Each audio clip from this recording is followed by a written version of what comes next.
문제가 이해관계가 복잡합니다. 대안은 없는지 어떻게 문제를 풀어야 할지 짚어보겠습니다. 이한나 기자. 인천국제공항공사와 좀 사정이 비슷할 것 같은데요. 네. 이 근거리와 국내선을 관리하는 한국공항공사. 여기에서는 이 보안요원 정규직화를 어떻게 풀었나요?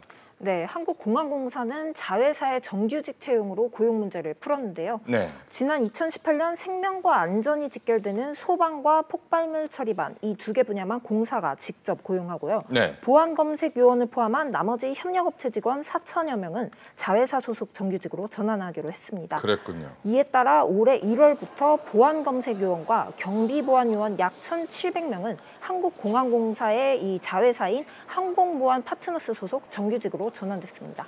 이한나 기자, 설명을 들어보니까 인천국제공항공사는 직고용, 그런데 한국공항공사는 자회사 정규직으로 했다. 이런 차이가 있어요. 그렇다면 왜 인천국제공항공사는 자회사 정규직으로 채용하지 않았을까요? 네, 이 부분에 대해서는 사실 정치적인 해석이 나오고 있습니다. 네. 2017년 대통령 방문 후 공사와 노조는 직고용이냐 자회사 정규직화냐를 놓고 이렇게 대립을 해왔는데요. 네. 그 과정에서 합의와 번복이 있었습니다. 네. 그러는 사이 대통령이 약속한 것을 이 3년째 이행하지 못하는 상황을 맞았고요. 네. 그런데 이 총선에서 여당이 압승하자 공사가 직고용으로 밀어붙였다는 겁니다.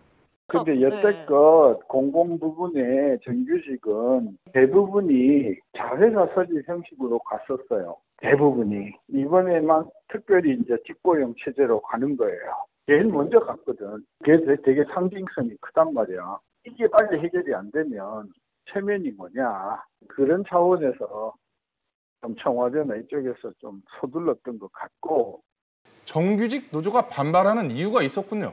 네, 인천국제공항공사 이 정규직 노조는 자회사 정규직화로 최종 합의까지 했는데 뒤집혔다고 주장하고 있습니다. 네. 공사가 비정규직 양대 노조 그리고 정규직 노조와 함께 보안요원 등을 자회사에 편제하기로 최종 합의를 같이 봤다는 겁니다.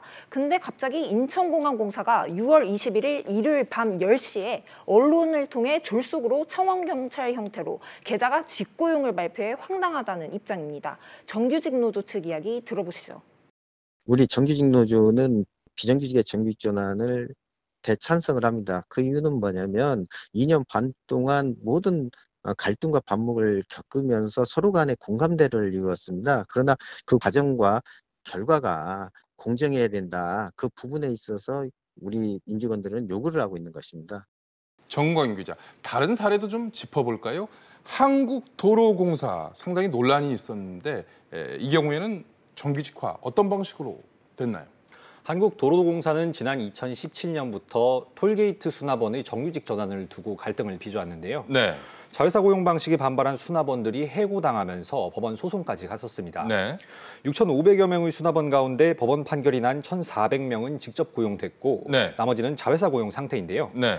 도공 측이 정규직 전환된 수납원들에게 환경 미화 등 다른 업무를 맡기면서 끊임없이 잡음이 나오고 있는 상태입니다. 네. 정경인 기자, 이번 논란 결국에는 청년 일자리가 부족하기 때문에 벌어진 상황 아니겠습니까? 네, 그렇습니다. 코로나19 때문에 거기다가 고용 상황은 더 최악으로 치닫고 있는데요.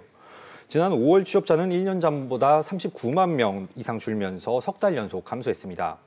실업자 수와 실업률 모두 지난 1999년 통계 작성 이래 가장 높은 수준인데요. 네. 특히 20대 청년 실업률은 무려 10.3%로 전체 실업률의 2배를 넘고 있는 상황입니다. 네. 이렇다 보니 아예 구직을 포기하는 청년들도 늘고 있는데요. 뚜렷한 이유 없이 구직 활동을 하지 않고 쉬었다고 답한 20대가 1년 전보다 32.8% 늘면서 전 연령대에서 가장 많이 늘었습니다. 결국 취업은 어렵고 양질의 일자리는 부족하다 보니까 이런 갈등이 반복되고 있는 것이죠. 네, 그렇습니다. 가장 좋은 일자리로 꼽히는 공기업 준비생들이 이번 사태에 가장 예민하게 반응하는 것도 이 때문인데요. 공공기관의 총 인건비 상승률은 기재부에서 제한하고 있습니다. 정규직 전환으로 총 인건비가 올라가면 신규 채용 자리가 줄 것이라는 우려가 나오고 있는데요. 인천공항공사의 경우에도 자회사에 고용된 보안요원들의 임금은 위탁사업비로 따로 잡히지만 앞으로 직고용되는 인원들은 공항공사의 인건비로 직접 잡히게 됩니다. 직고용 대상 1,900명이 연봉 3,500만 원을 받는다고 가정하면 인건비는 600억 원가량 늘게 됩니다.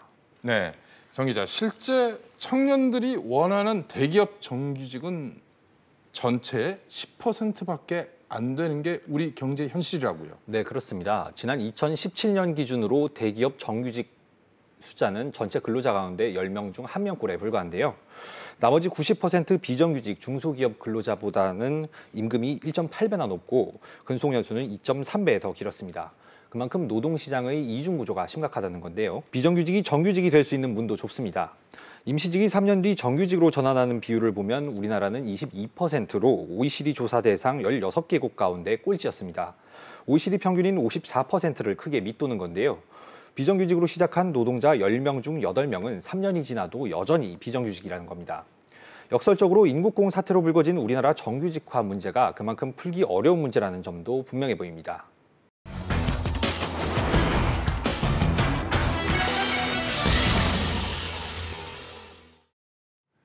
비정규직이 본격적으로 늘어나는 것은 IMF 사태 이후입니다. 지난 20여 년 동안 효율성과 성장의 그늘에는 저임금과 고용 불안에 시달리는 비정규직이 있었습니다. 이제는 우리 사회가 진지하게 해법을 모색해야 할 때입니다. 모두 정규직화하자.